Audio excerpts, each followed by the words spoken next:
واحدة من ضمن الحاجات المهمة قوي انك تاخد بالك منها لو هتعمل دايت، لو حتى هتاخد بالك من صحتك، هي استهلاكنا للملح. طيب استهلاكنا للملح قد ايه وهيفرق معايا في ايه؟ هيفرق معايا في حاجات كتيرة قوي. اول حاجة ان زيادة الملح بتعمل زيادة في وجود المية تحت الجلد، ودي حاجة بتثبت الوزن وبتعمل أضرار كتيرة. لو أنا عندي الضغط هي بتخلي الضغط يعلى بزيادة، لو أنا عندي الغدة بتقلل نشاط الغدة، فكلها حاجات مش صح إن أنا أكون بستهلك الملح كده عمال على بطال. طيب أنا استهلاكي قد إيه؟ المفروض آخد قد إيه؟ إيه الدوز اللي المفروض أمشي عليها؟ استهلاكنا الملح المفروض بيكون في حوالي 2300 مللي جرام في اليوم.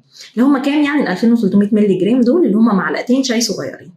طب احنا هل بنستهلك الكمية دي؟ بنستهلكها، خصوصا ان 70% من استهلاكنا للصوديوم بيجي من الفاست فود، الصوص، اي اكل من بره، اي توابل جاهزة، كل ده بيبقى فيه صوديوم بنسبة عالية جدا.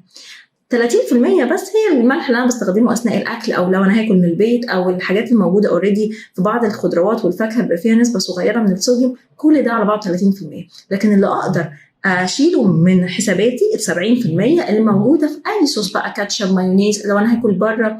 كمان النيوتريشن فاكتس اللي بتبقى موجوده في ظهر اي مواد محفوظه او اي علب محفوظه، بنلاقي في الكومبوننت بتاعها هيبقى موجود فيه صوديوم ستريت، صوديوم نيتريت، مونو صوديوم جلوتاميت.